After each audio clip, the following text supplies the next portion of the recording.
Welcome to all of you who are there now. First of all, students, as we have discussed in the last particular session, students, we have already considered the transfer pricing law, and except for the methods and maybe about the procedure, all the remaining aspect of the transfer pricing provision, students, we have considered it. Students, my only one particular point I just wanted to discuss with all of you before we start with the methods. This was based upon one of the MCQ which I have done of the ICI. One of the MCQ in my MCQ session, students, just now I've done in the MCQ session. Students, there is one concept which is known as deemed international transaction. Students, can you see that? There is concept which is known as a deemed international transaction. This concept. Now, students, I have been doing this particular concept again repetitively in all the batches, and for the very first time, students, they have targeted this. Also, one more happiness, students, I got by witnessing in the ICI MCQ. I have seen one particular MCQ part, students, in the ICI. Students, where if you remember, I told you if the foreign income in the non-resident taxation topic, students, if there is a foreign income that you have earned, please pay attention what I'm saying, and that foreign income has been given to you in foreign currency. That foreign income has been given to you in foreign currency, and you have to convert into INR. Fine, because obviously that income will form part of your total income. That income will form part of your total income. Do you all agree? Yes. So if it has to form part of your total income, it has to be quoted in rupees. It will have to be quoted in rupees. So if it will have to be quoted in rupees, students, then in that particular case, students,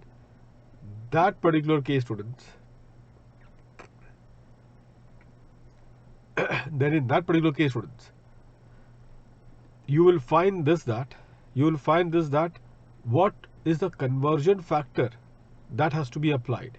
What would be the conversion factor, students, that would be applied in order to convert the foreign income, which is denominated in foreign currency, to be converted with a conversion factor, and accordingly in the INR, at what value it will form part of the total income? At what value it will form part of the total income? This is what is the issue under consideration. This is what, students, is the issue under consideration. So rule number 115 is a solution. Rule 115 lists down the conversion rate that has to be taken into account in respect of all the types of income that you may have earned in the foreign country and which are denominated in foreign currency. Then applying rule 115, the conversion rate needs to be applied, and that will fetch you the INR amount. So how does it work, students? How does it work? Let's look upon to this. Point number one. Point number one, students. Please pay attention to this one. Point number one. First of all, students, if your income is if the income that you have is an interest income or a dividend income, interest earned in foreign country, dividend earned in foreign country, or capital gains income which is earned in the foreign country. So if these are the incomes that you have, which you have earned in the foreign country, or even salary income that you may have earned in the foreign country, so students, you will have to take up the TT buying rate. What is that you're going to take up, students? The TT buying rate as on the last date of the previous month preceding the month of the relevant event. You will take TT buying rate as on the last date of the previous month preceding the month of the relevant date. So you will say, sir, what is that particular month of the relevant date? What is that particular month of the relevant date? So here we go, students, in discussing the month of the relevant date.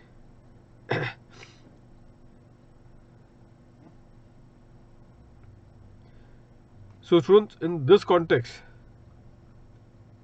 context, students, let's look upon let's look upon to this particular part. Number one is the dividend income or an interest income. So the month in which the dividend income is declared, or the month in which the interest income becomes due, or the month in which the salary amount becomes due, or the month in which the capital asset has been transferred, this becomes the relevant month. And in whichever month that this event has happened, what is the event? Repeat with me. Interest becoming due, dividend getting declared, salary becoming due, capital asset getting transferred. So in any month in which these events may have taken place, you have to go to the preceding month, and of the preceding month take the last date, and of the last date TT buying rate. Of the last date you will have to take, students, what? The TT buying rate. TT buying rate, and then apply this TT buying rate on that particular foreign income which is denominated in foreign currency. Convert it, that foreign income, in with the TT buying rate, and you will get what, students? And you will get what? The INR value. You will get the INR value. Did you all got this one? That exactly what you do. You will say, sir, what about then other income? What about then other income, like house property income, like the business income, or any other IFOS income? What about them? So in respect of all the other income, students, you will take TT buying rate as on the last day of the previous month, So one of the question of the ICI, students, which has been given in that particular question, students. In that particular question, students, the ICI has spoken about a resident having getting a rental income in respect of his foreign house property. A resident getting a rental income in respect of his foreign house property, and that rental income obviously was denominated in the foreign currency, and accordingly what, students? That rental income denominated in the foreign currency were to be converted with the TT buying rate, so as to get what? So as to get, students, the income in INR. So as to get the income in INR. Okay, so the TT buying rate that was being applied on the rental income was a TT buying rate as on the last day of the previous month. TT buying rate as on the last day of the previous year. Because it was about the rental income. I am repeating it again. Rental income, PGBP, and all the remaining IFOS income, if they are denominated in foreign currency, then you will have to apply the TT buying rate as on the last day of the previous year, so as to get the INR value of this foreign income, which will form part of the total income. Did you all got this one, students? And that's exactly what this particular point is all about. So I hope that you have got hold with this particular proposition. Did you all got this one? Now, the another question which was there in that particular ICI MCQ, which I will say was on the deemed international transaction. What is this deemed international transaction, students? One of the ways to avoid the exposure, students, exposure about what? So one of the ways to avoid the AE exposure is that, what is the way in which you can avoid the AE exposure, students? So one of the ways to avoid the AE exposure is that in between you have some unrelated party. So what now will happen, students? If you have an unrelated party in between, so what you do? You will be doing a transaction with that unrelated party. Okay, and that unrelated party will do the transaction with your AE. So there is a prior agreement between you and that unrelated party, and the unrelated party and the other particular person, that is your foreign AE. So if this is the kind of an arrangement that already existed, so as to avoid the exposure of the transfer pricing provision, then it will be said that there is a deemed. This will result into what? A deemed AE exposure. Student, this will result into a deemed AE exposure. It's a deemed to be the AE exposure. Okay, what we will say? Nothing but it is a deemed international transaction, and because it is a deemed international transaction, the Indian AE and that unrelated party, can they be now considered as a deemed AE? can they be considered as now a deemed AE? And the answer is yes. And this is what was being targeted in your recent ICI MCQ. So students, do ensure that you do these MCQs and the MTPs without fail. I have already put up the PDF file in which you can see the video if you want. The video link is also there in the PDF file, or you can directly go to the question and the answer has got these reasons. You'll get this PDF file in a G Drive link, and that G Drive link, students, you will find it. That G Drive link primarily you are going to find in what? In my Telegram channel CA Durgesh Singh on 4th of February post. 4th of February post. Sorry, 4th of April. 4th of April post. Telegram channel CA Durgesh Singh. Now let's come to the methods of the ALP, students. With this now, we enter into the methods of the ALP.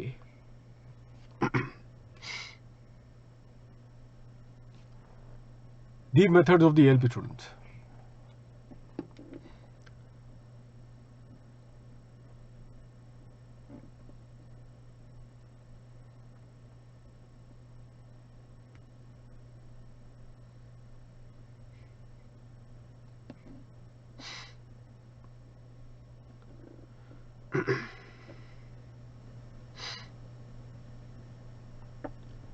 Now students, if you see here,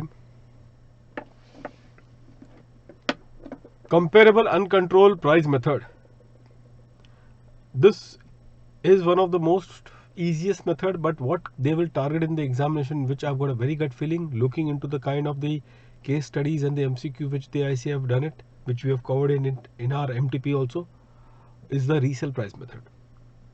That is a hint which the ICI is giving it to you indirectly. Anyway, let's discuss this one out. So comparable uncontrolled price method, students, that is the first method.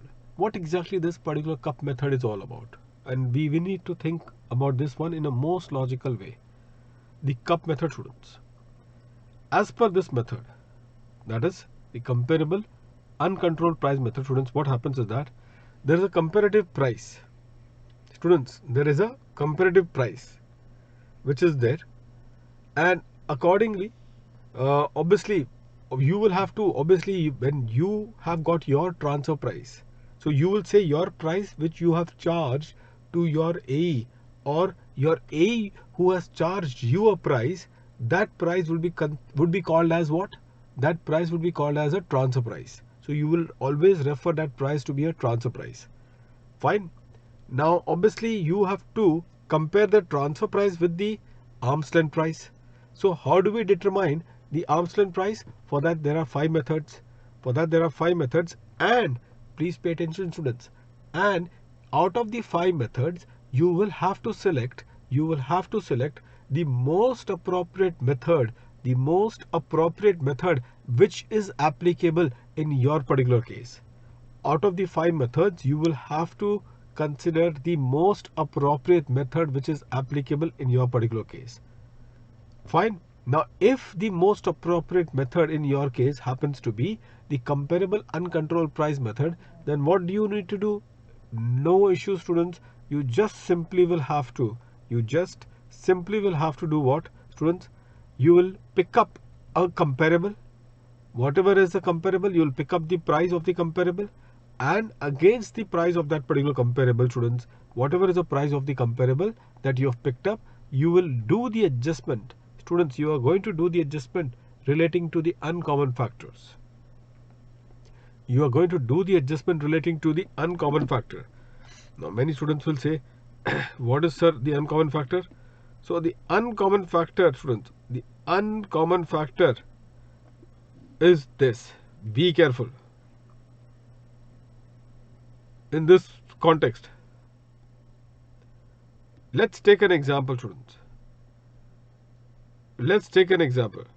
Supposingly, I have given a huge, I mean in the international transaction, supposingly I am purchasing the goods from my AE, and that quantity I have imported 1 lakh quantity from my non-resident AE. From my non-resident AE, I have purchased 1 lakh quantity, so therefore I got the quantity discount. Whereas the comparable transaction Whereas the comparable transaction that has been shown to you, in that comparable transaction, students, there is no such quantity discount, because there was hardly 5,000. That was a price that you have adopted. The price that you have adopted for the comparable transaction was at 5,000 quantity level. So therefore there was no quantity discount. So accordingly, students, what is that you need to do is this, that at 1 lakh quantity level, if I would have purchased 1 lakh quantity level of the goods from my comparable, if I would have purchased 1 lakh quantity level of the goods, then what is the discount percentage that they would have given? That discount percentage is what has to be reduced. That is what you do. That is one example. Another example is like, this is an FOB and that is in CIF. My international transaction is at FOB.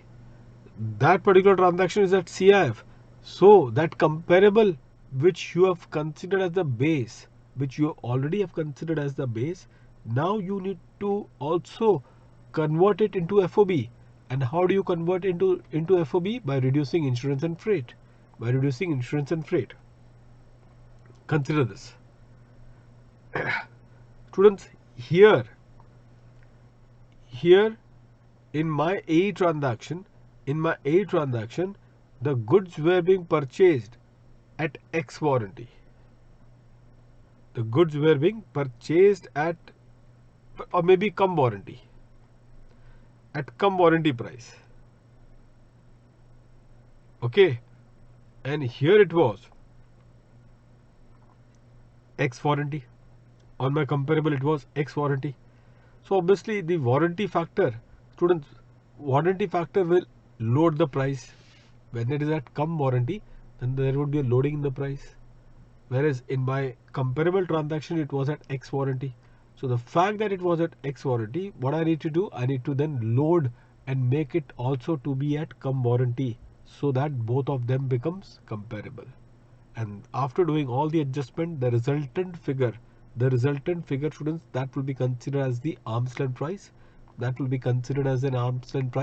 And what, students? That arm's length price, students, I am going to compare with what? That arm's length price, students, I am going to compare with my particular comparable. That arm's length price, students, I am going to compare with what? Compare with the transfer price. I am going to compare with the transfer price.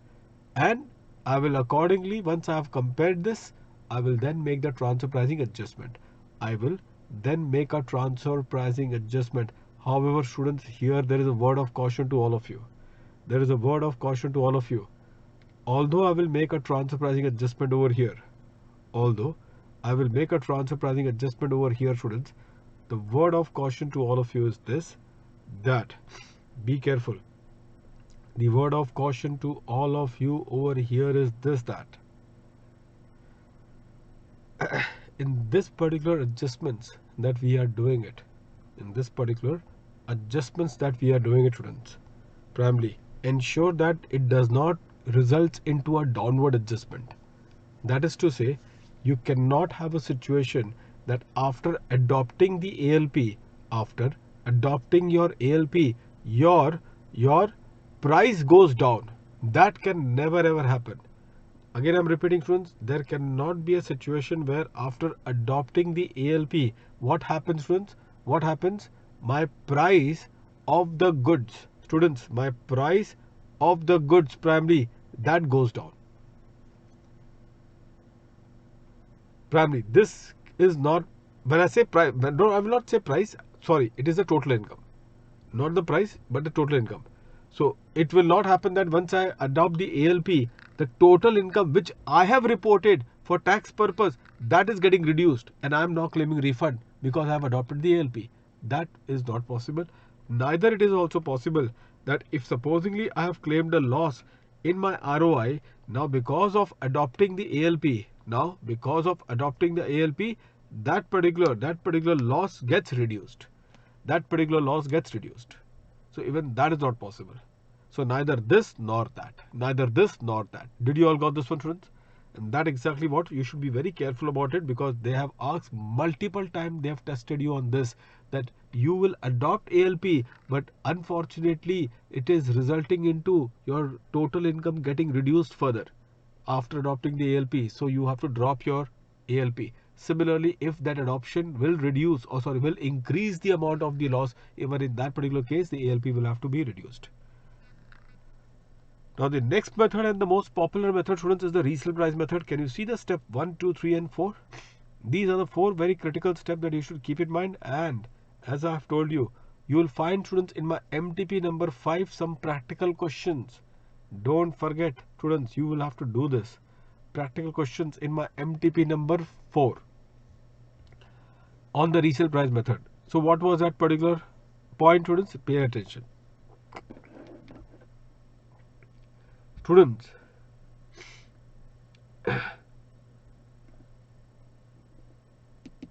in this context, if you see very carefully, in this particular context, students,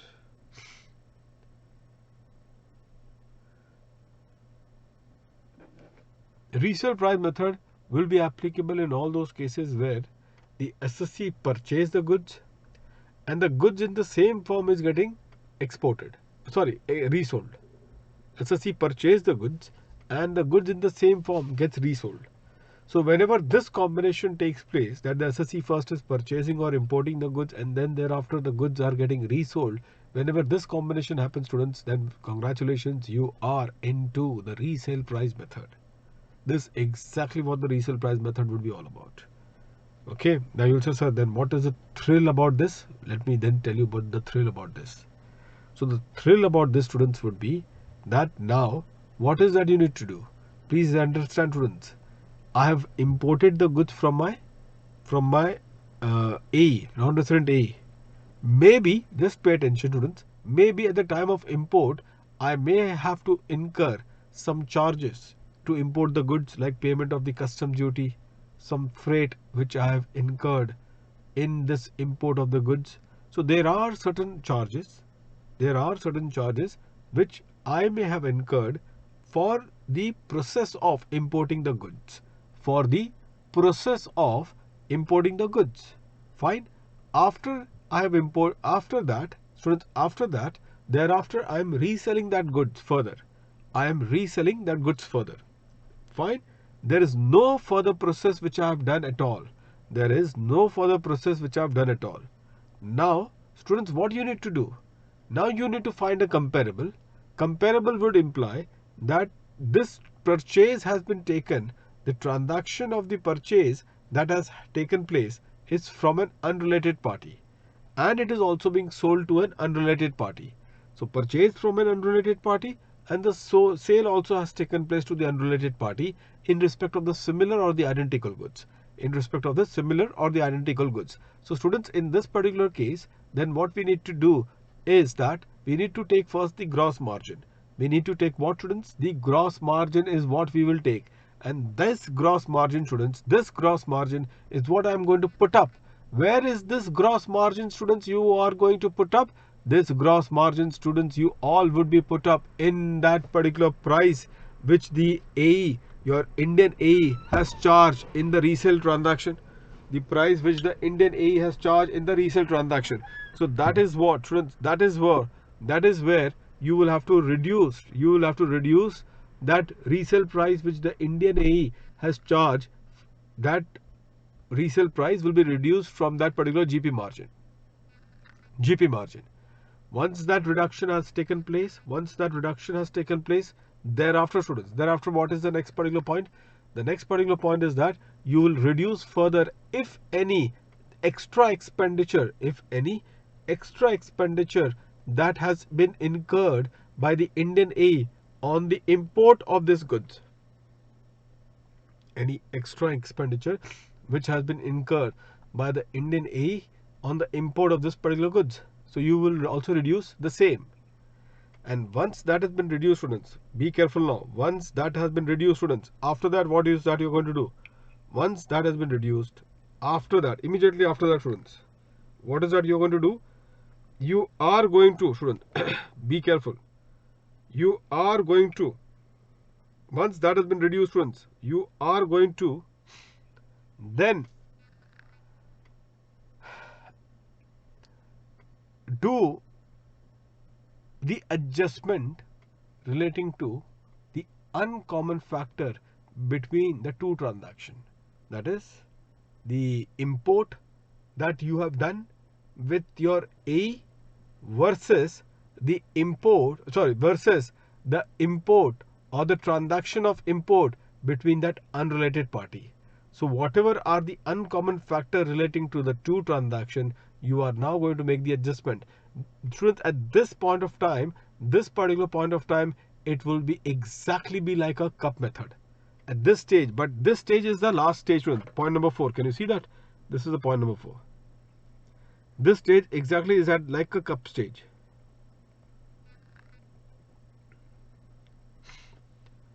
This is what? The cup stage.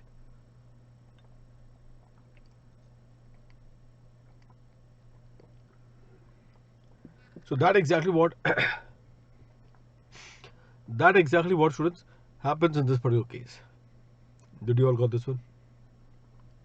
So what we will do, first the price at which the Indian AE has resold it in the market, against that price you are going to reduce the normal GP margin. You are going to reduce the normal GP margin primarily. Thereafter, students, once that normal GP margin has been reduced, thereafter reduce further any extra cost. Reduce further primarily any extra cost that may have been incurred. So maybe adjust quantity before. After this, students, after this I may write point number 3 and I should write this as point number 5.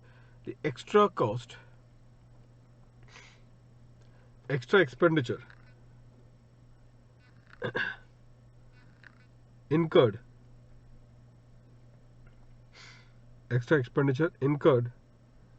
in the purchase of the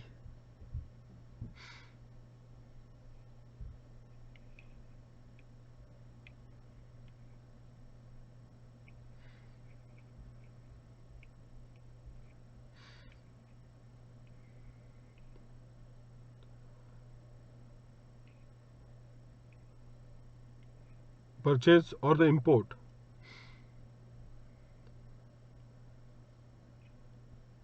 of the raw material of the goods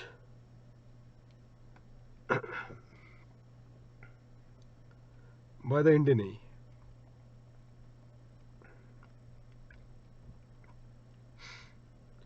Extra expenses incurred in the purchase or import of the goods by the Indian AE. So that is what, students, shall be reduced. That is what shall be reduced.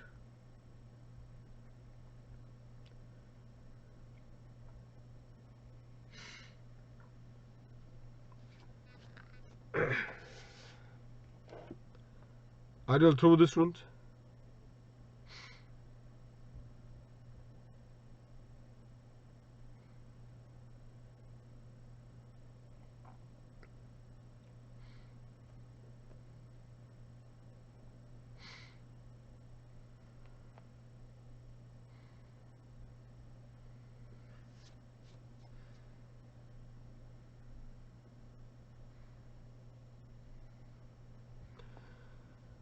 So that is what you all do, students. That is what you all do in this magnificent method which has been there. The magnificent method, students, that has been there. Now with this, we proceed further and we go to our next step, students. And that is your cost plus method. The cost plus method. Now the cost plus method, students, what happens in that particular case? What happens in the case of a cost plus method? Let's have a look, students, on this point together. So here, students, the cost plus method, as the name suggests, the total direct and indirect cost of production of goods or services, total cost in the case of the uncontrolled transaction. So what you have to do, students, is this: that first of all, you will have to take into account whatever is the total cost, direct as well as indirect cost. Okay. of whom?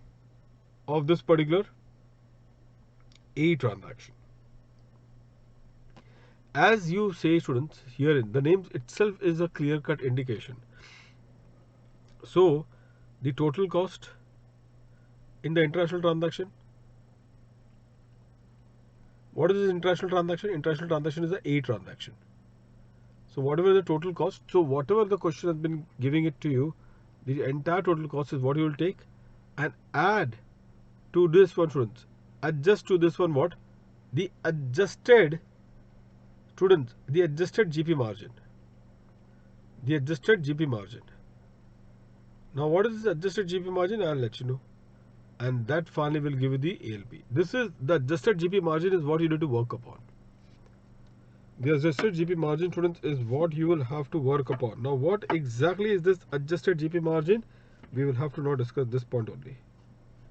What is this adjusted GP margin, students? We will have to discuss this point only. So let's try to discuss this adjusted GP margin, students.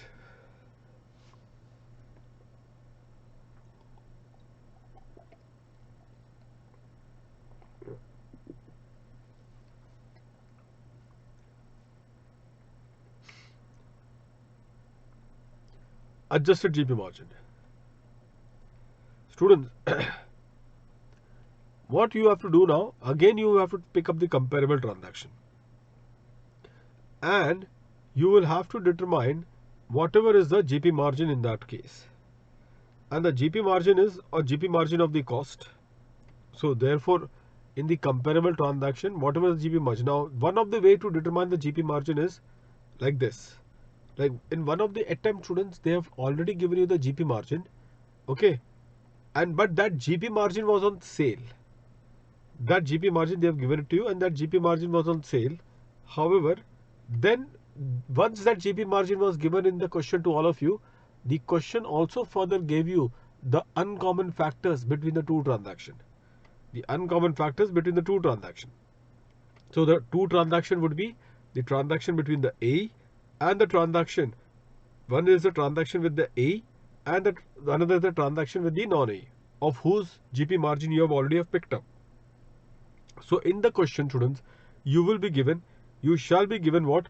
The uncommon factors between the two transactions. So what you need to do? From that GP margin, start trying to make the adjustment relating to those uncommon factors. Now, one example if I can just share with all of you. Suppose English students, in the case of the A transaction, the price which has been charged, the price which has been given is at cash discount or there is a quantity discount. And in the non-A transaction, such discounts are not given.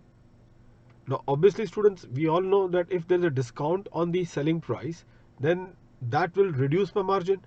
So my margin will get reduced, isn't it? Whereas here in my non-A transaction, there is no such cash discount or selling or the quantity discount given on the selling price. So the margin is higher. So what I need to do? I need to then give the effect of the cash or the quantity discount and then reduce what? Reduce this particular GP margin which I have already selected as the base. So these are the adjustment, students, of the uncommon factor that you need to do, and that adjustment will finally result into the adjusted GP margin.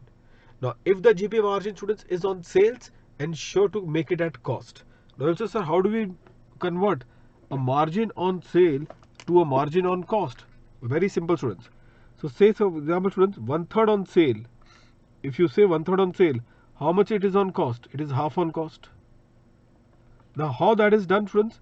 1 is the profit. So 1 is actually considered as profit and 3 is considered as the selling price. 1 is considered as a profit and 3 is considered as what? As a selling price. So when I say 1/3 on what? Sale, then what I say finally is that half on cost. Half on cost. Why half on cost? That numerator 1 I'm going to reduce by denominator 3. The numerator 1 I'm going to reduce by denominator 3. And that exactly how it has to be considered. The numerator 1 I'm going to reduce by the sale And then once I reduce the sale from the profit, what I get finally and my denominator is the cost. So students, this is how you all do it, and that exactly what this particular point is all about. So after doing that, you get your ALP. Once you get your ALP, you will compare the ALP with the transfer price and do the transfer pricing adjustment as required suitably. After this, students, be very careful. After this particular point, the next particular proposition is the TNMM method, the transaction net margin method. So in the TNMM method, students, what you do is this, that it is the same thing. Students, TNMM method, don't worry about this. Once they made an attempt in the examination to target TNMM method, but this is a refined resale price method, or may I say it is a refined cost plus method. Refined resale price method, or may I say it is a refined cost plus method. Transaction net margin method, students, as the name suggests, in the resale price method and the cost plus method, you take up the gross margin. Whereas in the transaction net margin method, you take the net margin. I'll give a small example. Student, example is, consider this particular point.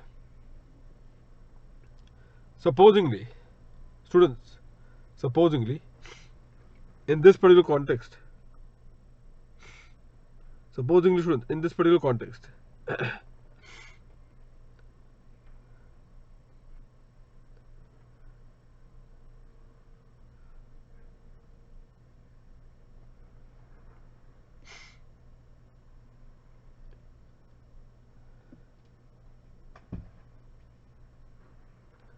students, let's look upon to this particular example in this context now.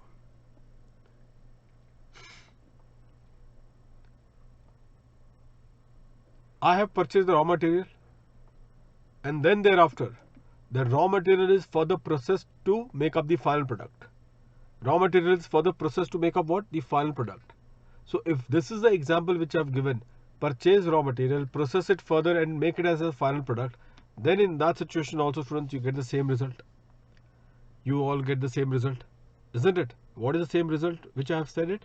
The same result that, students, you get it in this case is that here you are purchasing the raw material, and then you are processing the it to the final product, and then you are reselling it. Now one thing is for sure, students, in this case, one thing is for sure, that you cannot apply what? You cannot apply in this particular case. Which method? You cannot apply in this particular case, students. Which method? Indeed, the resale price method. Because in resale price method, students, what you actually do is that simply you pick up what? Students, simply you pick up the cost. You simply will pick up this particular cost, students. And what you do? What you pick up you have purchased the goods, the same goods are being resold. The same goods are being resold. So that is the beauty of the reselling price method. Whereas if you do anything on the goods, you do a processing on the goods and make a final product, and then you will resell it.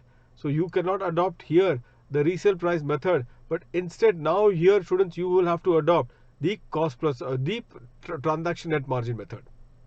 So here what will be looked upon is the net margin. Students, here what will be looked upon would be the net margin. Now what is the difference here, students? All of you will pay attention. I will give you a very fundamental difference versus net margin and the net margin, the TNMM method and the resale price method. There is one very important difference, and the difference is that in the case of the transaction net margin method, the TNMM method, students, what do we do is that we take up the net margin. What we all get it? We take up what? The net margin is what we all get it. And from that net margin here in TNMM method, we now directly adjust the uncommon factors between the two transactions. The uncommon factors between the two transactions is what we all adjust. Whereas please be careful, in the resale price method, the adjustment on the uncommon factor is your last step. So therefore here, students, we will first determine the net margin. of the net margin from the unrelated party transaction. So whatever is the unrelated party transaction that has taken place, from that entire unrelated party transaction you will calculate the net margin, and that net margin you will then adjust with the uncommon factors, and once you adjust with the uncommon factors you will get the adjusted net margin. That adjusted net margin, students, you will then apply upon the selling price. That adjusted net margin you will then apply upon what? The selling price, students. And that adjusted, the selling price means the selling price which the Indian AE has sold after processing the goods. So that you will adjust it from the selling price, and then thereafter whatever is the processing cost that will be reduced, and then you arrive at that stage of the purchase of the raw material, and this purchase of the raw material, which is your ALP now, that will be compared with the transfer price at which the AE has sold the goods to the Indian AE, and that will give you finally the adjustment relating to the transfer price to be made, subject to what? Subject to the fact that the adjustment should not lead to a downward adjustment, meaning thereby the total income should not get reduced further. The total income shall not get reduced further. So this is it, students. This is your TNMM method. The most simplest of the method, students, is the profit split method. You do go through the same. It is the most simplest of the entire method. So that is it, students. In the context of this particular part, in this, the selected questions which are being there, students, which has to be referred in this particular context. But before that, now, this is one thing which I will discuss with all of you, students, now. This is one thing which I'll discuss with you now herein. Now, students, let's try to understand this particular flow chart which has been there. I'll just make you understand this particular point because the concept will be clear. Students, is there a possibility where we can get more than one ALP? Students, up till now the question in the examination that they have given to you was having only one ALP. But the last to last attempt, I think November attempt, they have given you two ALPs in the question. Two ALPs in the question was given to you, students. Now, please pay attention here. How is it that you get more than one ALP? What is the reason that leads to more than one ALP generation? What is the reason which leads to more than one ALP generation, students? Now the reason is this. Be careful about this one. The reason that it will lead to more than one ALP generation is that the assessee may have got one comparable.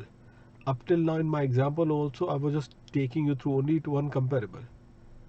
And that if you have got only one comparable against your international transaction, then that is fine. Only one comparable, you will do whatever adjustment that you have to do, and that will finally result into the ALP. That will finally result into the ALP. That is what will happen.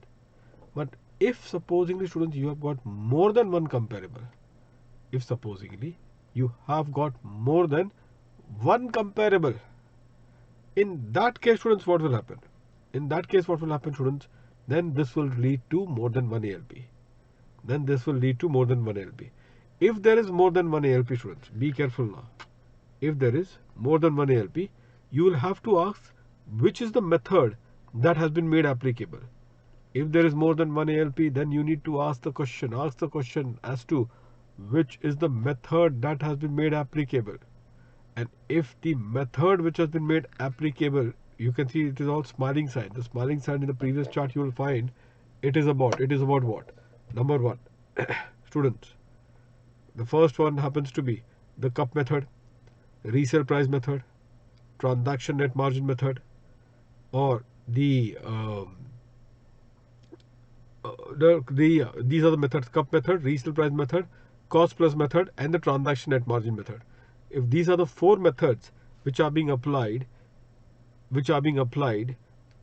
as the most appropriate method on that more than one comparable, in which you get more than one ALP,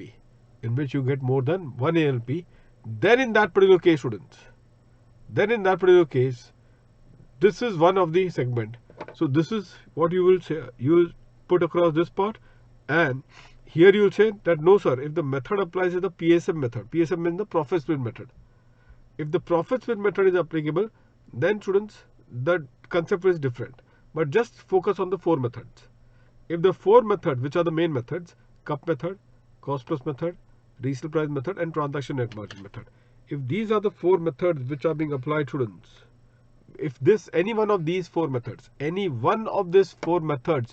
is your MAM, that is your most appropriate method, which has been applied on the comparable, thereby generating the ALP, and hence more than one ALP got generated, students, in this regard. So students, the question to be asked over here is, what is the comparable size? Students? So if the comparable size, be careful, because that n number of comparables, n number of ALPs. So if your comparable size is 6 or more than 6, students, then in that case the range concept is what will apply over here. But if you say no sir, my comparable size is less than 6, then the arithmetic mean or the average is what you will do. The simple average is what you will do of all the ALPs. Now in that case, students, there is one. So whatever is the arithmetic mean ALP, whatever is the averaged ALP, that will be the final ALP.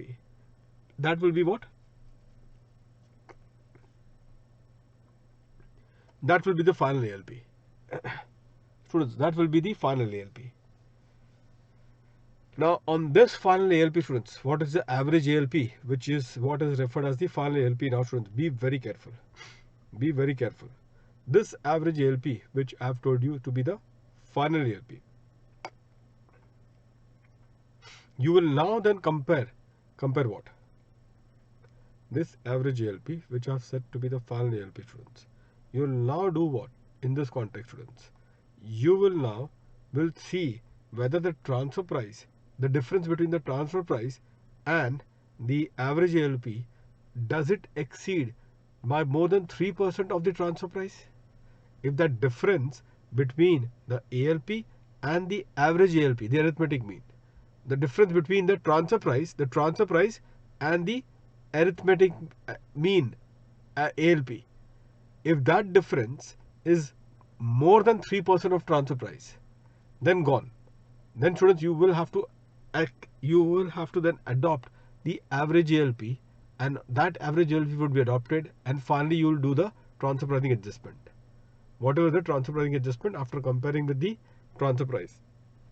But if you say that no, the difference between the transfer price and the average ALP does not exceed the 3% of the transfer price, then in that particular case, students, the average ALP will not be taken into account, meaning thereby no transfer pricing adjustment will be made in this regard. At the same time, students, there is also 1%. There are 2% that has been given to you.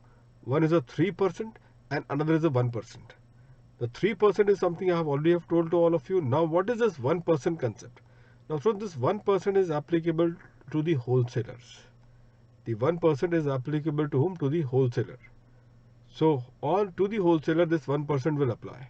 Keep this particular point in mind. So 1% applies to the wholesaler primarily. So the difference between the transfer price and the average, the difference should not exceed 1% of the transfer price. The difference should not exceed by 1% of the transfer price. If it exceeds 1% of the transfer price, then in that situation, students, the average ALP would be considered. If it doesn't exceed 1% of the transfer price, then in that case you will go with the transfer price itself. This is what this particular point means. Students. Fine, students.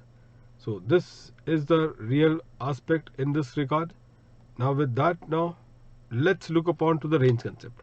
So as I told you, students, the range concept will be applicable when, so in that examination question which was given to you 2 attempts back, you will have to do, because there were two ALPs. If there were two ALPs, then in that case you will have to take the average. And once you take the average ALP will be compared with what, students? Shall be compared with this particular the transfer price. The average ALP would be compared with the transfer price, and the difference if it is not going beyond 3% of the transfer price, and if the difference doesn't go beyond 3% of the transfer price, then in that situation you will say that the transfer price which has been charged will be adopted, and if it goes beyond 3%, then students it will be dropped. So that is how it would be considered.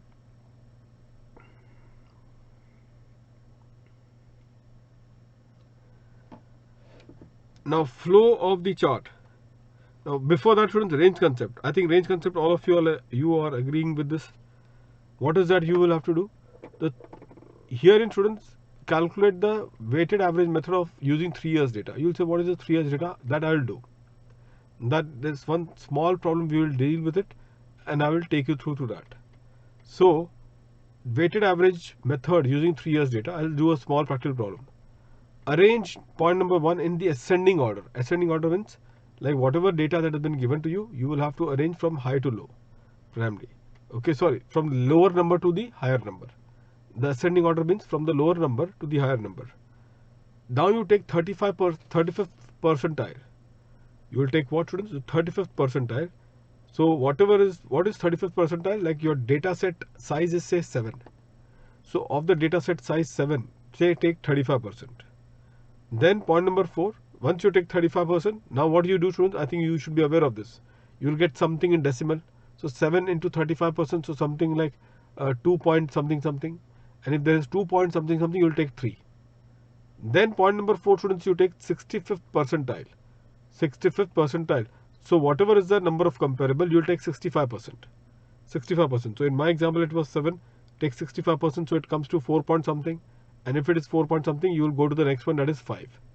You will go to the next one, that is 5. So that is how it has to be considered. So at 5, whatever is the value, at 5, whatever is the value is what you are going to take it up. So that is how it has to be considered in this particular point number 4. So at 3, whatever is the ALP, whatever is the value, you will take it up that. At 5, whatever is the value in my example, you will take up that. And then in this context, students, check in this case whether your particular transfer price, whether your particular margin, does it fall within this particular two particular values that you have determined, 35th percentile, 65th percentile. If it falls within that range, nothing to be done. If it goes beyond the range, transfer pricing adjustment then will have to be done. If it goes beyond the range, transfer pricing adjustment, students, will have to be done. I'll take you directly to this particular practical problem, students.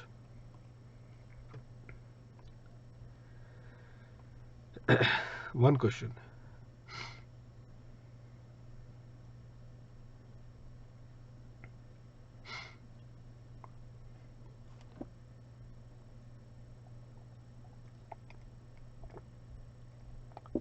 VS Limited, an Indian company, is a captive software development service provider of FSL Limited, a company resident of Singapore. So, which is a holding company of VSL Limited. So the fact that they are holding a subsidiary company, therefore what, students? The A relationship exists. One more feature, students, I will tell you. If you refer our MTP number 4, you will find the unique question, the ICI. You have to appreciate, students, these ICI questions and all. Such a unique way of asking the question, students. Associated enterprise, how to really test to the students in the examination will be something you will appreciate when you refer to those particular, to those particular MCQs. The moment you refer those particular MCQs, students, you will come to know how these people target these particular definition of associated enterprise. So my humble suggestion again is that please ensure to refer to that file wherein I have given all the descriptive MCQs as well as MTPs. File, again I am repeating, I have put up in that 4th April my Telegram channel CA Durgesh Singh. In that 4th April Telegram channel post, which is CA Durgesh Singh, in that Telegram channel you will find that Google Drive link for both 9 MTPs and 7 MCQs. You have to go through that. In that video link is also given, so those students who want to see the video also, they can definitely refer that. Let's take the discussion further. Operating revenue, students, 250 crores. Operating cost 240 crores. Operating for this thing is 10. So by the way, how much is the operating profit which the VSL Limited has earned in this particular international transaction that it has entered with its holding company VSL Limited? So that is 4.16. 4.16. That is the operating profit. Now compute the ALP and the primary adjustment to be made based on the following data. Can you see that? You have got 3 years data, students. 3 years data. Now this is a very unique concept where it has been said that if, students please pay attention, if the method is not the cup method, if the method is not the cup method, then you will have to take 3 years data, and on that basis of the 3 years data of the comparable, students, you will have to take up the 3 years data of the comparable, and on the basis of the 3 years data, students, you will have to determine what? The final arm's length price. The final arm's length price. Somebody will say, sir, what is the logic behind taking the 3 years comparable data, 3 years data? We have never seen that. In fact, we did only 1 year. Yeah, you are lucky up till now. But practically, this is what happens. And in your examination, this is the same question that can be there in the exam. How you are going to react then? So, just pay attention. I just wanted to explain you the concept first. Only understand the concept. So, considering the same question, students, above, wherein there is an operating margin of 4.16 that the Indian AE has earned by providing the services to its non-resident AE, and you are being given 3 years data, and in the question says that the TNMM method is to be followed, whichever method, but not the cup method. Cup method does not have students, does not have the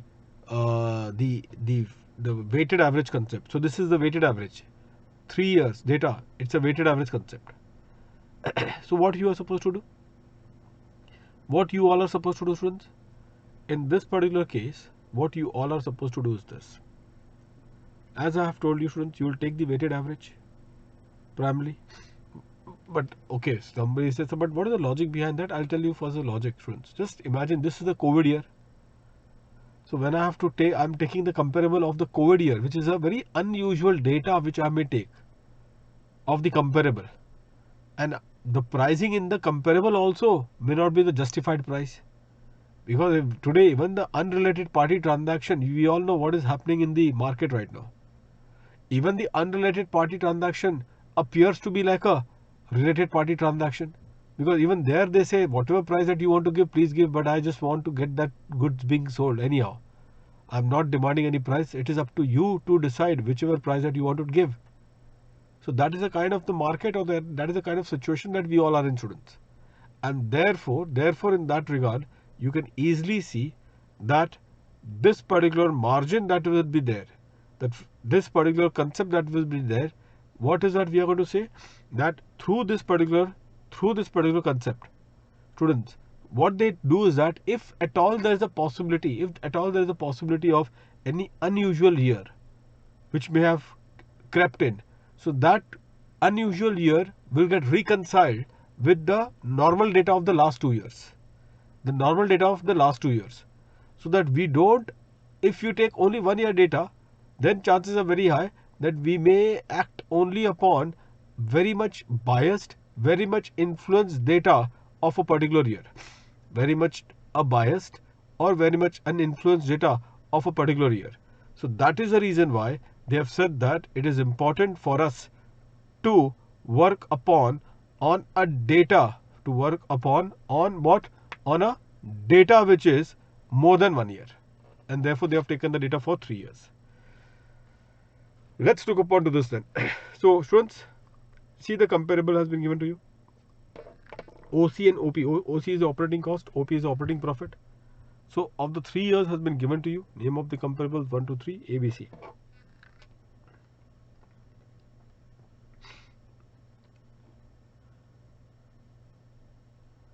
Now if you see here students, the computation of weighted average. So what for the first step students is that we need to make the weighted average. How you do the weighted average? Take the total operating cost, take the total operating profit. So the totality of the operating cost, totality of the operating profit, take the average.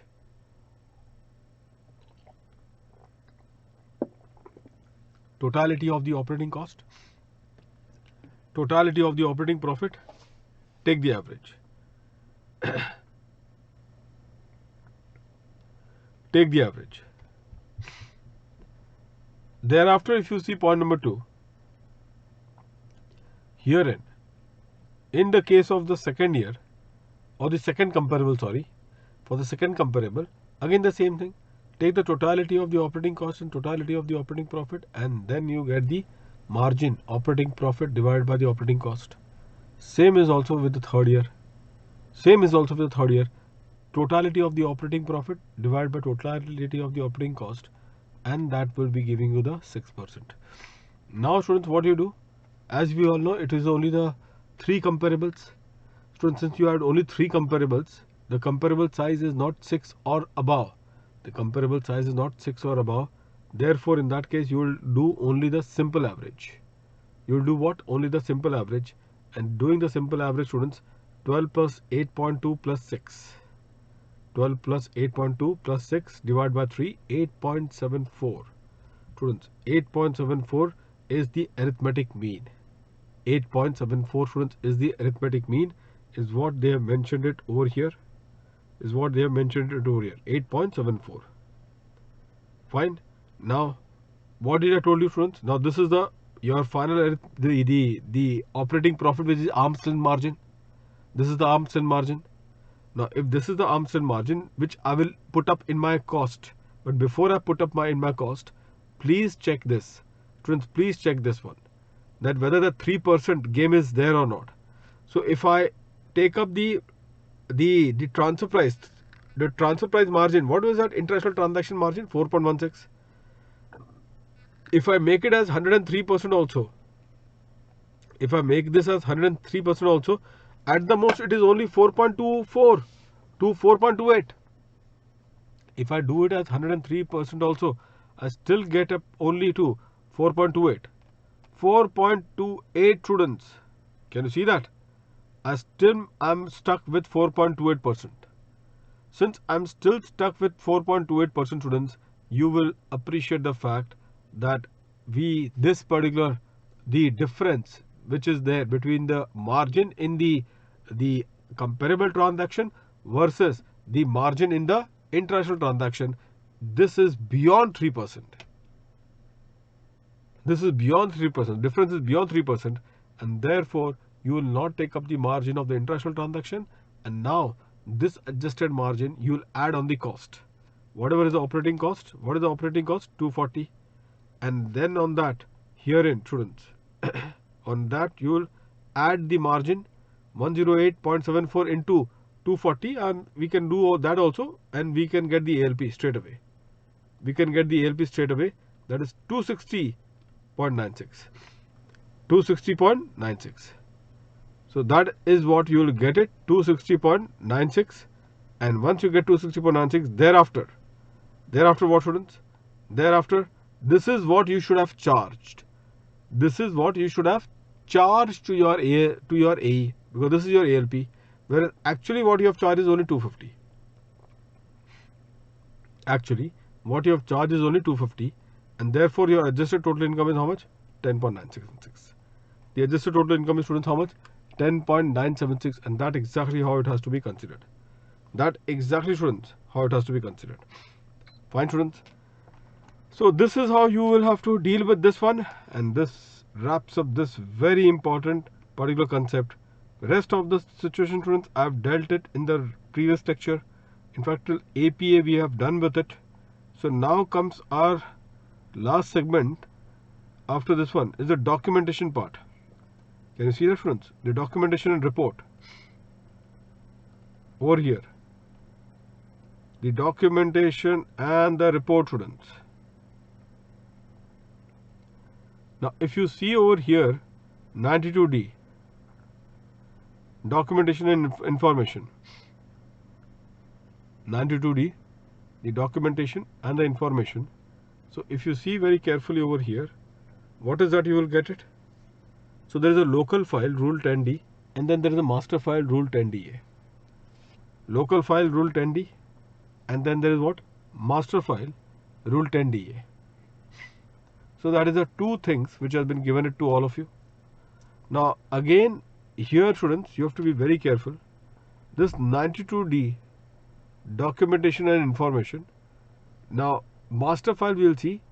At the same time, this two concept, students.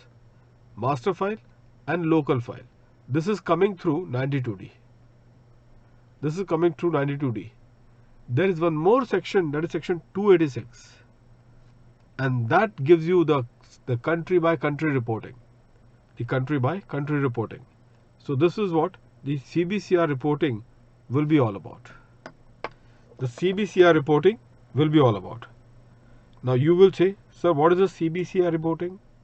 Let me first, in fact, I don't think I have spoken this to you or not. Let me still say about it. All of you will pay attention.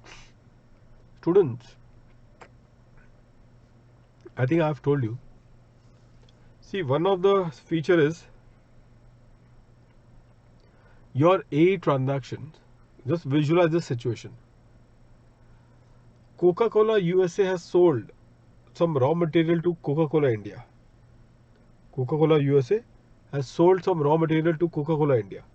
Now, definitely, students, this transaction is an international transaction.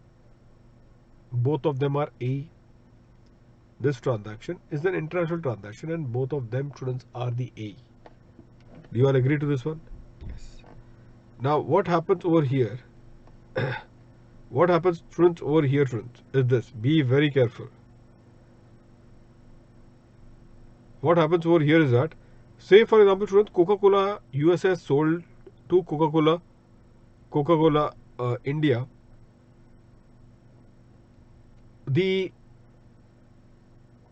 raw material. So USA has sold, India has purchased. USA has sold and India has purchased. Now in this particular context, what will happen? Students, please pay attention here.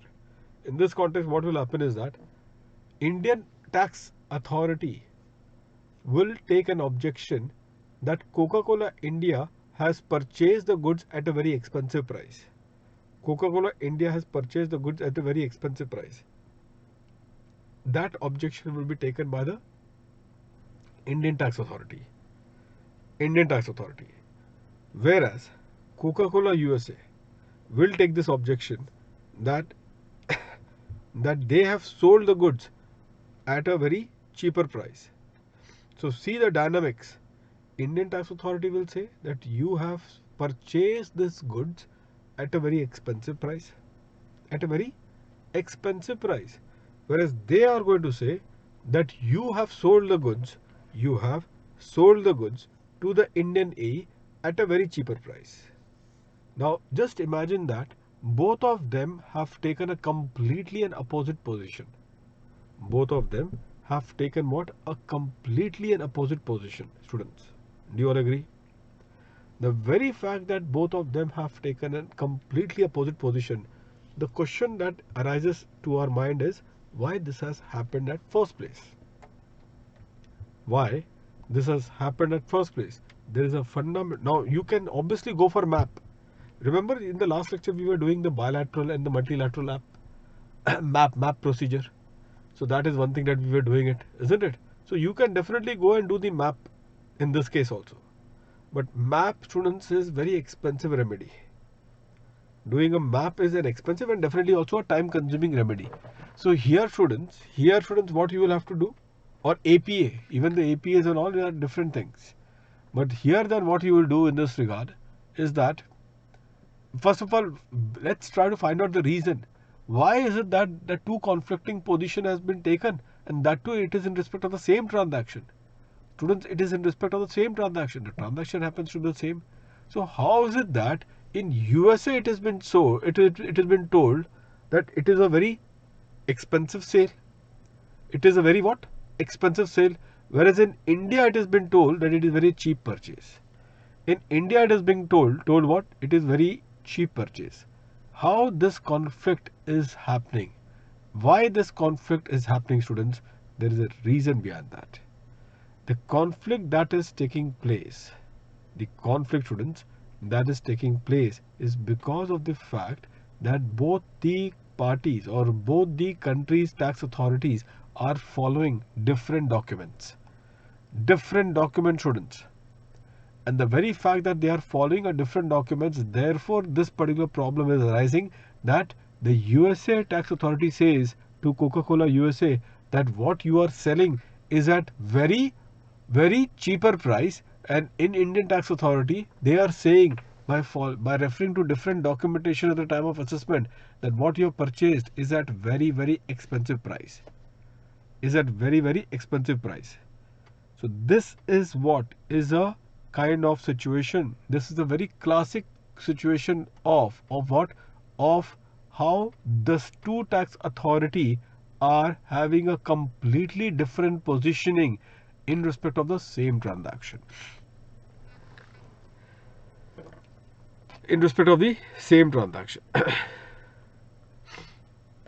Let's have a look.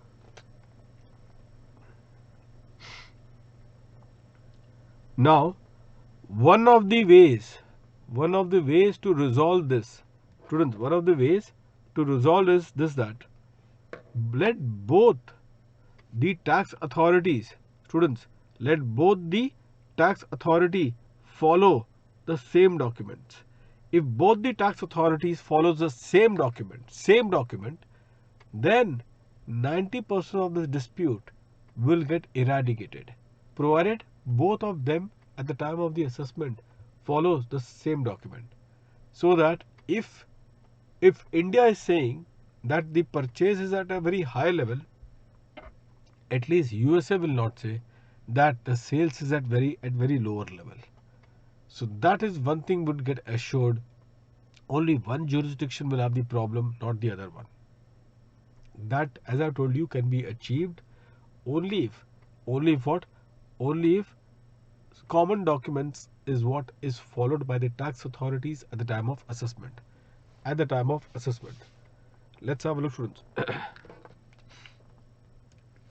See the question to be asked.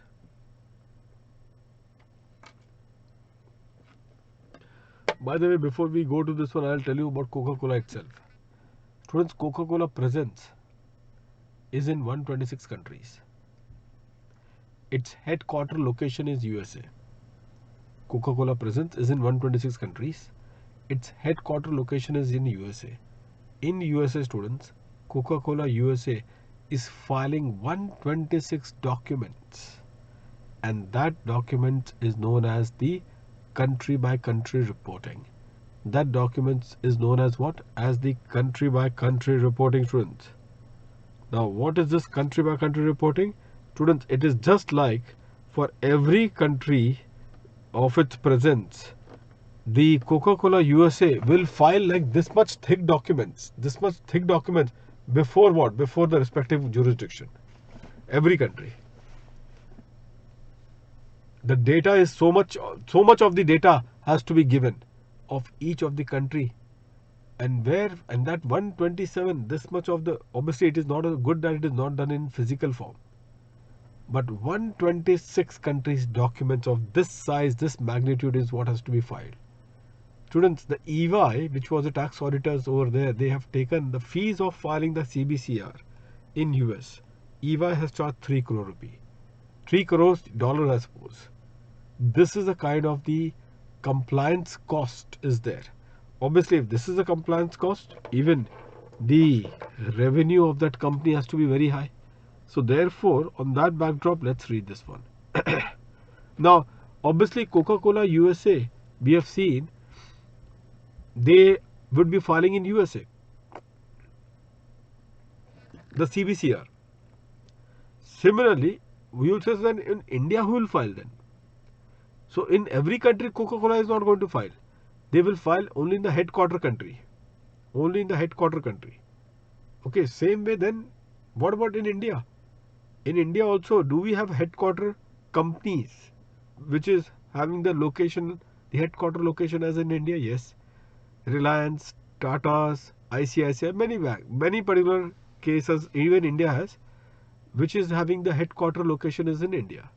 So then in that case, they have got other branches also, they have got other subsidiaries across the world, and therefore the transaction is done between them, and hence the Indian headquarter company will then have to file the CBCR before the Indian tax authorities. Okay, between the Indian tax authority. The way I have discussed that Coca-Cola USA will have to file the CBCR before the US tax authority, so would be the case with the Indian headquarter companies. Now tell me one thing, whether Coca-Cola India will have to file the CBCR? Generally the answer is no, because Coca-Cola USA, its parent company USA, they are the one who are filing the CBCR with USA. So obviously in this case, the Indian subsidiary, that is Coca-Cola India, will not be required to file the CBCR. But in one case you will find it over here, even the Indian constituent entity of Coca-Cola, they will be required to file. They will be required to file what? The CBCR. Which is that case? Quickly let's have a look. So whether the total consolidated group revenue as reflected in CFS for the accounting year preceding the relevant tax year is how much? 5,500 crores. So the consolidated group revenue means the worldwide. As I told you, the compliance cost, students, would be very huge. It is not a cup of tea of the small companies, and that is the reason why so much of a huge threshold has been made it in this regard. If you say no, that much turnover is not there, CBCR is not applicable. If you say yes, that much threshold exists, then you need to ask the next question, whether the constituent entity in India being resident in India is also a parent entity. Even that is what I told you. Indian headquarter company, Infosys, Tata's, they need to be the parent entity. If the answer is yes, then the reporting would be under 286 subsection 2. And which is this reporting, students, that we are talking about it? Which is this reporting that we are talking about it? This reporting, students. This reporting, students, that we all are talking about it in this regard is that of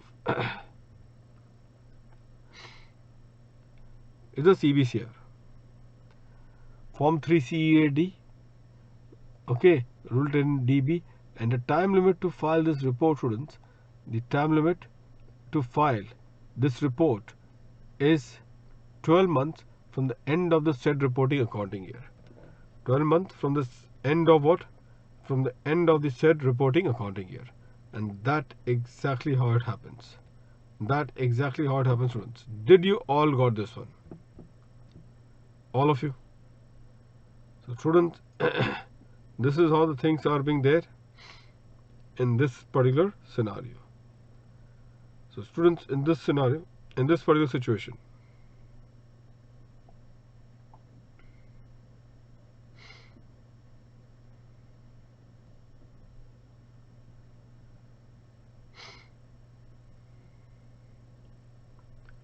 if you see over here,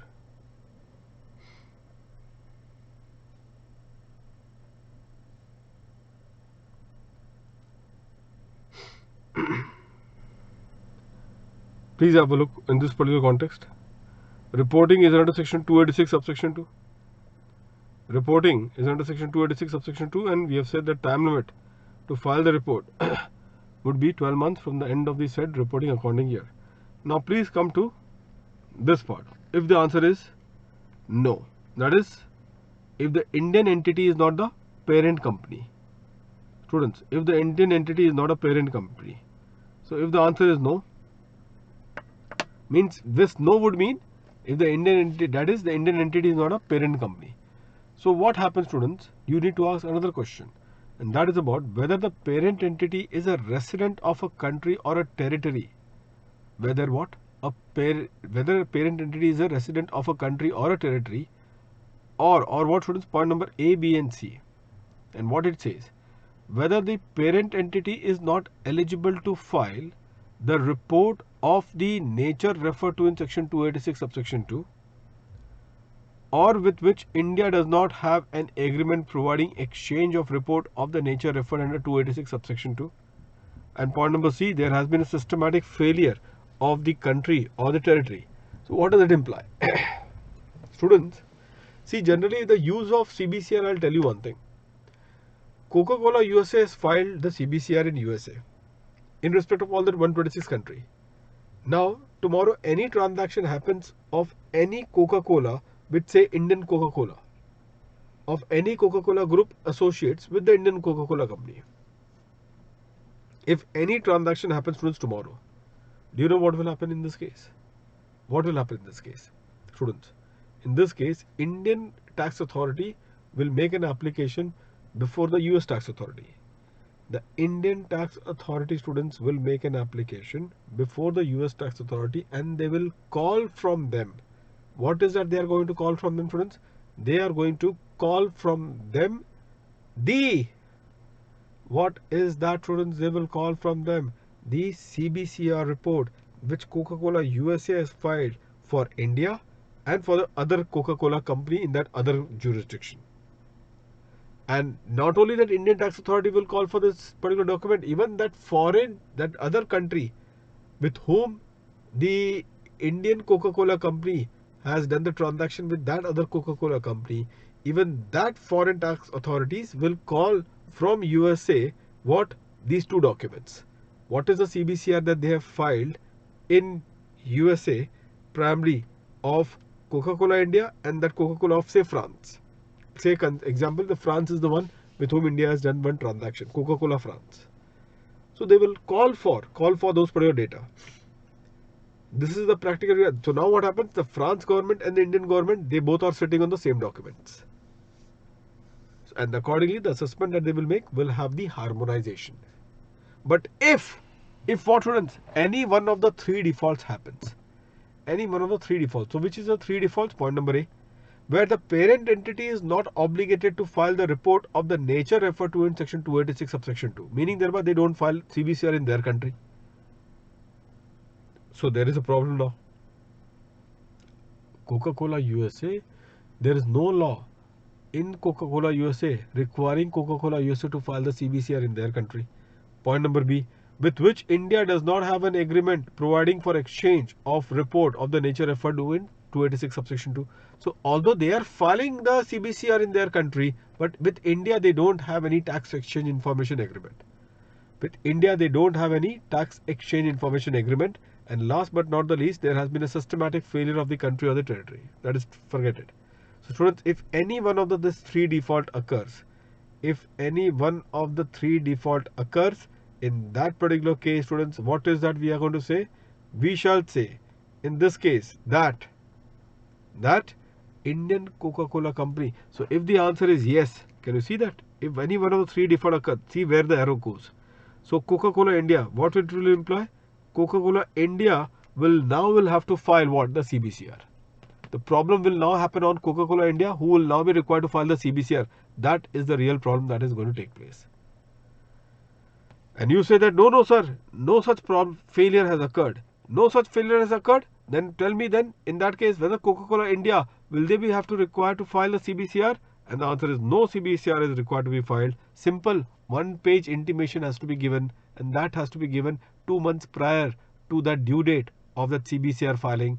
So in that case, only one simple letter would be given by Coca-Cola India that all the compliances has been done by Coca-Cola USA in its home country so far as the CBCR is concerned. So therefore, we will not be under any obligation to file the CBCR in India. Now students, master file which is there, Here in the case of a master file, what is this master file? So CBCR, students, difference between CBCR and master file, just if I have to make you understand, students, the CBCR is talking about the very micro datas. Very micro datas. If you're talking about the micro datas, then CBCR is the answer. But if you have to get the macro data, macro overviews and all, master file is the answer. Now, please be careful. Here, in the case of the master file, see the Coca-Cola India, students. The Coca-Cola India will be required to file. Coca-Cola India will be required to file the master files. They definitely will be under the obligation to file the master file, provided they satisfy what? Satisfy the dual monetary threshold. Here there are two monetary thresholds. In that other earlier one, the CBCR, there were only one monetary threshold of 5,500 crores. But here you find both the monetary threshold. Here you will find even Infosys will be required to be filing the CBCR. Even Coca-Cola India would be requiring to file the master file. Sorry, even the the Coca-Cola India would be required to file the master file. So master file may be required to be filed by any particular entity, primarily depending if they satisfy the dual monetary threshold. What is that?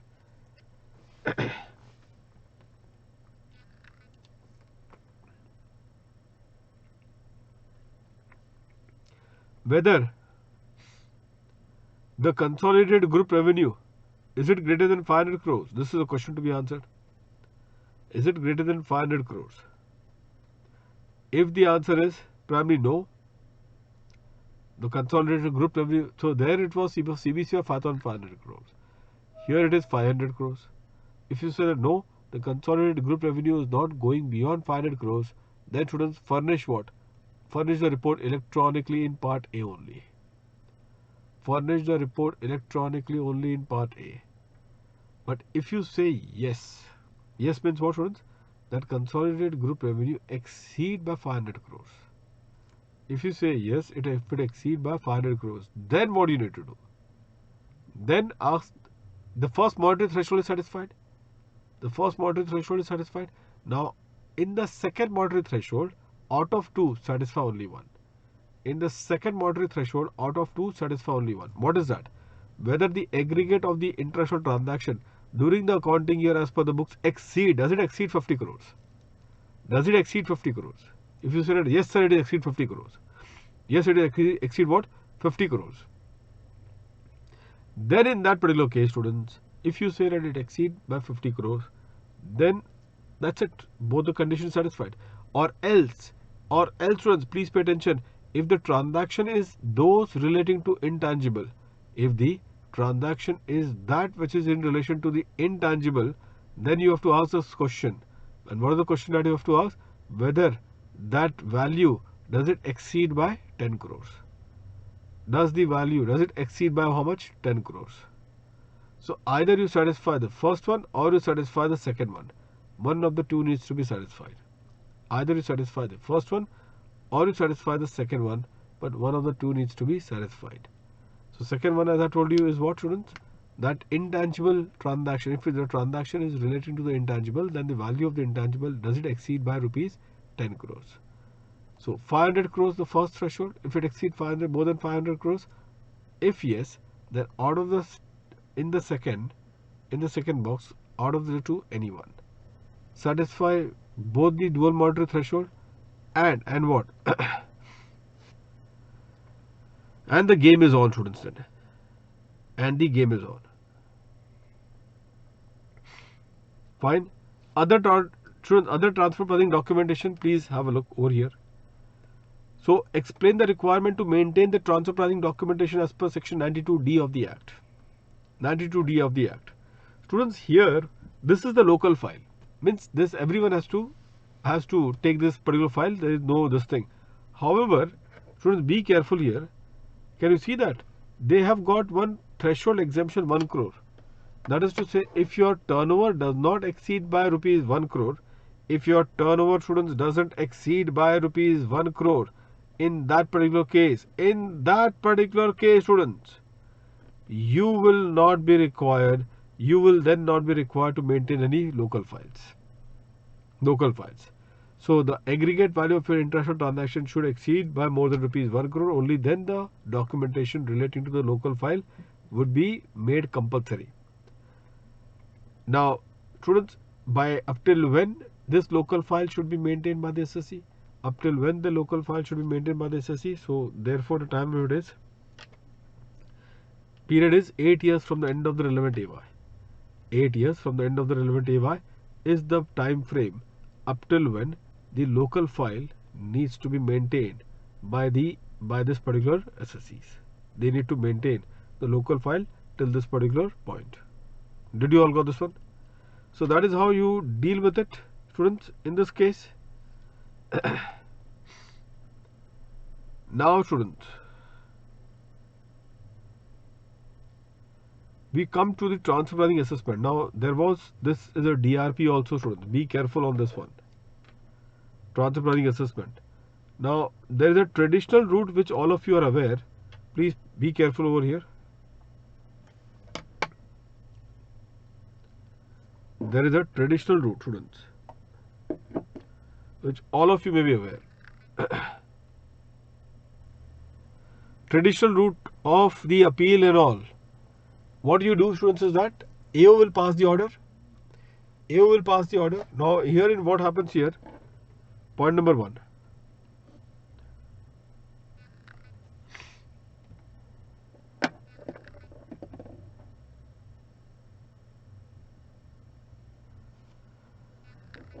So here the ROI is filed and Form 3CEB by the taxpayer. ROI is filed and Form 3CEB by the taxpayer. Before whom? Before the assessing officer. Then AO will make a reference to the TPO by the AO. So we will refer the matter to the transfer pricing officer. Thereafter, the transfer pricing officer will issue the order after examining the documents or evidence submitted by the taxpayer. The TPO is going to issue the order after examining the documents or the evidence submitted by the taxpayer. That is what this point number 3 would be all about. Thereafter, students, the AO is going to pass the final order. The final order would be passed by the assessing officer in this particular context. The final order would be passed by the AO in this particular context. Okay, and if the SSC is not satisfied, then in that particular case, students, you all know he will then file the appeal. The first appeal goes to the CIT appeal, second goes to the ITAT, third to the High Court, and the fourth to the Supreme Court.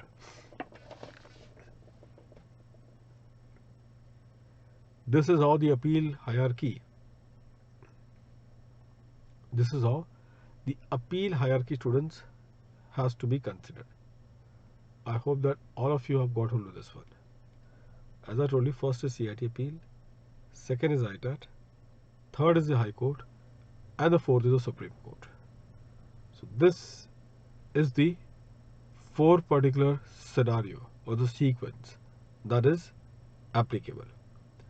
Now let's see the DRP route, students. Now let's see the DRP route.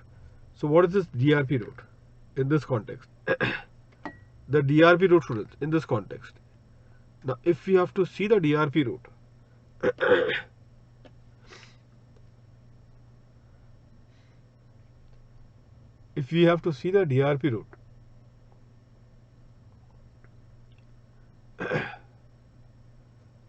let's have a look here. There is a taxpayer. So ROI and Form 3CB by the taxpayer. ROI and Form 3CB by the taxpayer. Then point number 2 would be the reference to the TPO by the assessing officer. Reference to the transfer pricing officer would be given by whom? By the assessing officer. So first is the ROI is being filed and Form 3CEB by the taxpayer. That is the point number 1. Second point is the reference to whom? To the transfer pricing officer by the AO. So we will refer the matter to the TPO. Who will be referring the matter? TPO. It will be referred by the AO.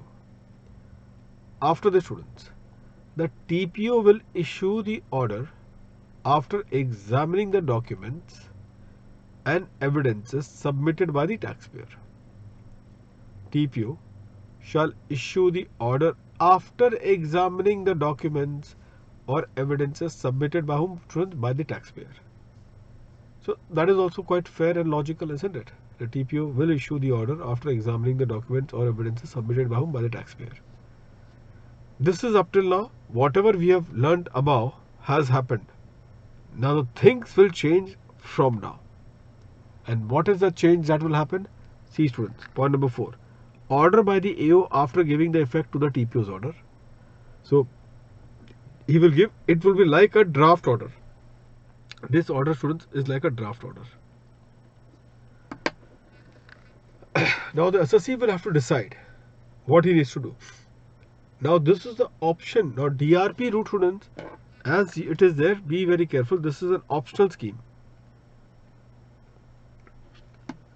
The route of the DRP is an optional route, students. Now when I say it is an optional route, what does it imply? It implies this, that students, if the assessee wants to object, he can go to the DRP or he can keep silent. He will not say anything. And if he doesn't say anything, the order will be as good as final order. The order will be then a final order. Then that final order, students, he will then file an appeal before the CIT appeal. And then it will go to the ITAT, High Court and Supreme Court, just the way we have discussed above. But here, if he thinks that, no, I should object to the draft order itself and let not make it as the final order. I should object at the draft order itself. So what he need to do in that scenario? So he need to then, students, here, this is what he needs to do. Can you see the DRP route? What is there written in the DRP route? See the taxpayer. In the DRP route, students, what they have mentioned over there. Be very careful. The point number 5. The taxpayer would put up the objection to the draft order. The taxpayer, students, is going to put up the objection to the draft order. That is point number 5. Draft order objection would be given to whom? To the DRP. To the DRP. DRP, students, will give directly to a direction to the assessing officer. Now here was one of the MCQ question, students. MCQ question. MCQ question was whether an opportunity of being heard is it given by the DRP. DRP full form is Dispute Resolution Panel. Whether an opportunity of being heard is to be given by the DRP to the assessee, and the answer is no. Please see very carefully in my entire flowchart. The opportunity of being heard is missing in the flowchart. So there is no such particular case of giving an opportunity of being heard. So therefore, students, objection to the draft order to the DRP. DRP will then give the direction to the assessing officer and the AO, students. Can you see above? And the AO will pass the final order. And the AO will pass what? The final order to, and that order will be going to the taxpayer. And thereafter, thereafter the taxpayer will file an appeal. The taxpayer will file what? An appeal. An appeal would be filed before the ITAT and thereafter to the High Court and finally to the Supreme Court. Appeal will be filed towards the ITAT and thereafter to the High Court and finally to the Supreme Court. This is what, students, will take place. This is what, students, will take place. Did you all got this one?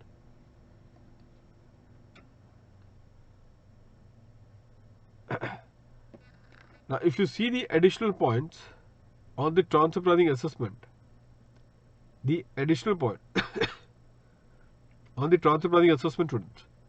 So, what are the additional points that we get? So, transfer pricing officer has to pass his order 60 days prior to the date on which the limitation of making the assessment expires. Transfer pricing officer has to pass his order 60 days, students, prior to the date on which the limitation of making the assessment expires. We all know, like a normal time limit, students, the normal time limit is 24 months from the end of the relevant AY. This is the normal time limit. So if 24 months is the normal time limit, 24 months from the end of the relevant AY. Now whenever there's 24 months which is there, that is for the assessment order to conclude. The transfer pricing officer will have to give his report to the AO 60 days prior to the date on which the limitation of the making of the assessment expires. Okay, so that is how it has to be considered. Point number 2, students, if you see, the order of the TPO is binding on the AO. The order of the transfer pricing officer, students, is binding on the assessing officer. And do you see that AO cannot complete the assessment of income? Students, AO cannot complete the assessment of income in disregard of the order of the TPO. He cannot do that. That disregarding the order of the TPO, he cannot pass the order, meaning thereby he have to pass the order as it is. He has to pass the order as it is. The third point, students, in case AO makes adjustment to the ALP, the following consequences shall follow. And what is the consequence, students? Herein, now you tell me, students, because of the adoption of the ALP, if my sales, so say for example, I am the Indian AE and I am selling it to my non-resident AE. Okay, now in that case, on that sale, because I'm the Indian AE who is situated in the SEZ unit, and because I'm situated in the SEZ unit, students, I am getting also the 10AA deduction. I am getting also the 10AA deduction. Are you aware of that 10AA deduction? Yes. So I am also getting, students, that 10AA deduction. Now what has happened, students, over here, students? That 10AA deduction, students, over here, what happens in this context? With that 10AA deduction, as you all are aware, students, with this 10AA deduction, students, as you all are aware, this is the profit link deduction. This is nothing but the profit link deduction. So that much of the profit qualifies for the purpose of deduction. That much of the profit will qualify for the purpose of deduction. All of you will agree? Yes. So now, students, what has happened is that with this particular profit link deduction, students, I am in a way primarily trying to consolidate or trying to knock off my taxable profit. I knock off my taxable profit. Now tomorrow the transfer pricing assessment take place, and because of the transfer pricing assessment, what has happened, students, is that they have enhanced. So what is that, students? They have enhanced my sales.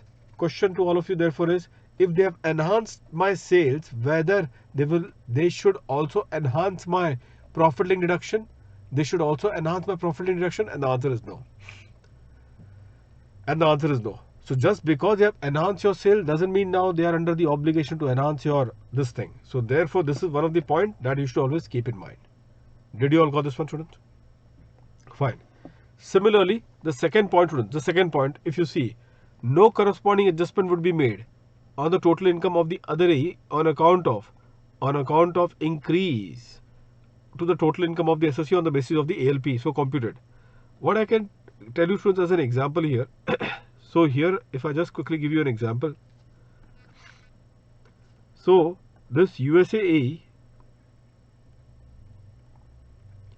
he has given the technical service of say 1,000 rupees to the Indian AE.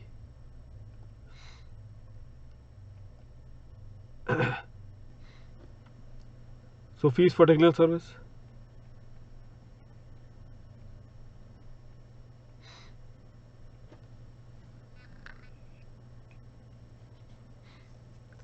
Fees for technical service to this Indian AE, isn't it? Now in this context, students, obviously when on the payment, students, I have deducted a TDS at the rate of 10%. I have deducted a TDS at the rate of 10%. Fine. Now subsequently, students, the arm's length price, the ALP that has been adopted in the transaction, students,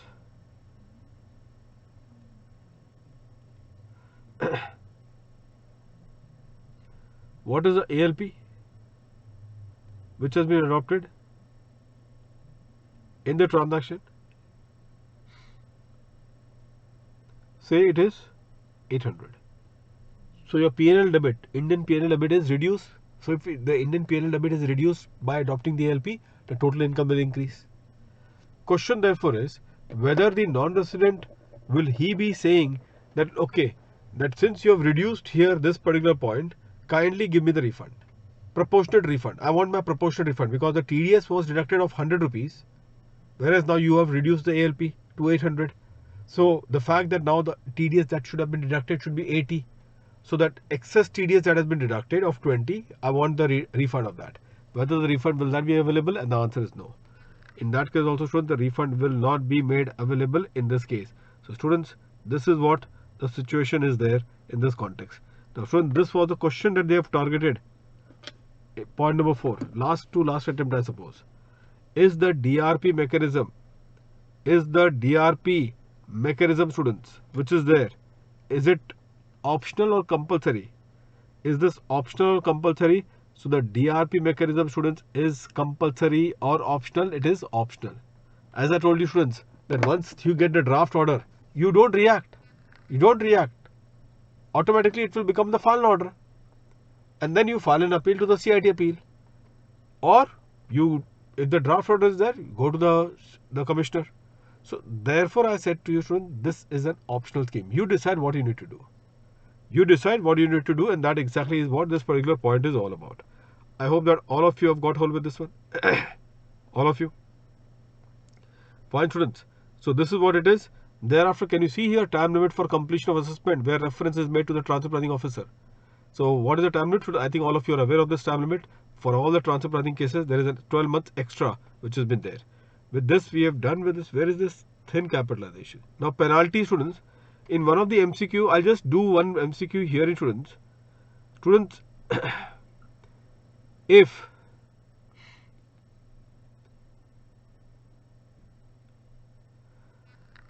the CBCR students, the penalties of the transfer pricing law.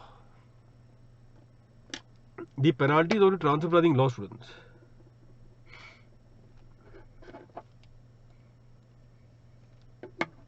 Please pay attention on this particular part. So the penalties of the transfer pricing law.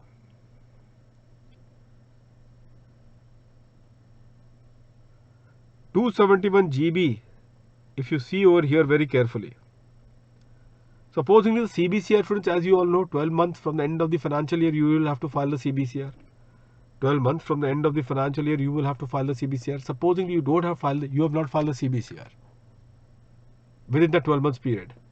So students, do you know what happens in this context? In the case of non-submission, non-furnishing of the CBCR report. So CBCR is 271 GB. So if there is a delay, say you have filed on 15th of May for the financial year 2021, the CBCR has been filed on 15th of May 2021. The CBCR has been filed when students? 15th of May 2021. Fine. So if the CBCR is filed on 15th of May 2021, the question to all of you students over here is this. In this case, students, please pay attention. The question to all of you students over here in this particular case is this. That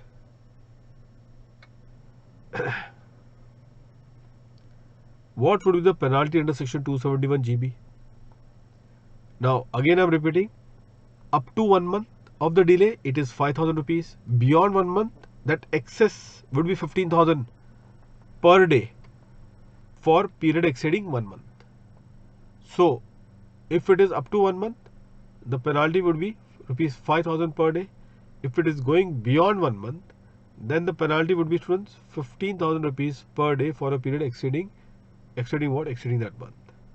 So therefore the question to all of you is, what would be the amount of what students? What would be the amount of the penalty? So students, for 30 days in April, at the rate of 5,000, 1,50,000, and 15 days in the month of May at the rate of 15,000, that comes to 15,15.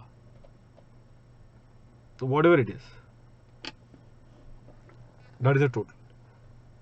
Fine.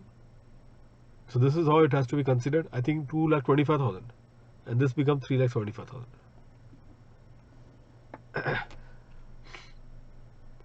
Fine, students. Now, apart from that, in this context, now under-reporting also, students, this difference, please pay attention. Now, I'll just discuss with you one very important point of the one of the ICAR question also I'll discuss with all of you. So these are the very important discussion, students, which I'm having with all of you over here.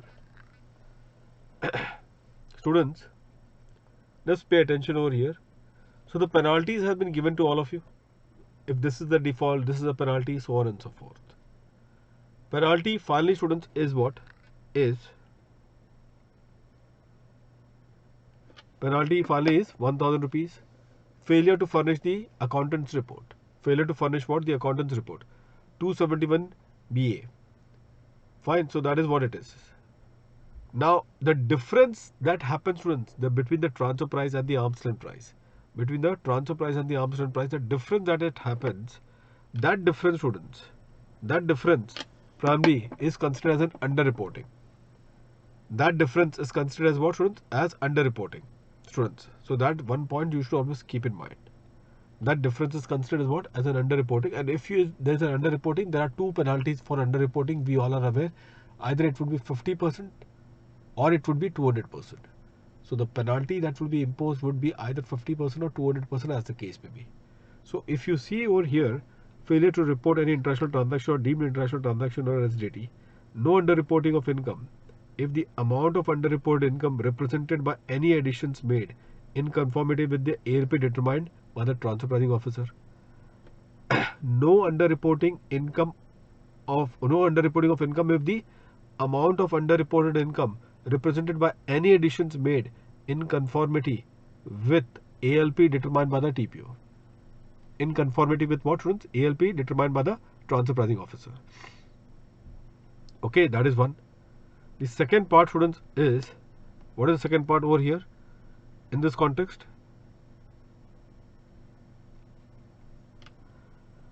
Where the SSC has maintained the information document as prescribed under 92D, Declaration of International Transaction in Chapter 10, and disclose all the material facts. Disclose all the material facts relating to transaction, students.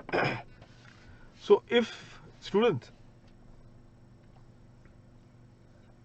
if there is any additions made because of the difference of the transfer pricing and the international transaction, the transfer price and the ALP, if because of the difference the additions is made, that additions will not be considered as an underreporting. That addition, students, which is the difference, will not be considered as an underreporting of the income if what? If the SSC has maintained the information and documents as prescribed under section 92D, declared the international transaction. So three conditions, students. Three conditions. What is the three conditions? Maintain the information and documents as prescribed under section 92D. Second is what? Declared the international transaction under chapter 10. And third one is disclosed all material facts relating to the transaction. Disclose all material facts relating to the transaction. So if he has done all the three, students, then in that situation, it will not be considered as an underreporting of income. One of the question of your ICI just now, which has been there, is about, do you know what is that question? Question is about if the SSC has not disclosed the transaction itself. If the SSC has not disclosed the transaction itself, leave aside, students, this exception, the exclusion, the beneficial exclusion that you are getting it, that it will not be considered as underreporting. Leave aside the beneficial exclusion, students. This non-reporting of the international transaction, will be considered as what? As the, what you will say? Non-reporting of the international transaction shall be considered as, filling the blanks, misreporting. And if it is a misreporting, 200%. If it is a misreporting, 200%. This is what was the question in the recent MCQs and all. So as much as possible, students, I'm trying to even capture what has been targeted so that you know how the questions are going to be targeted in the examination. Thin capitalization, students, is a very simple concept.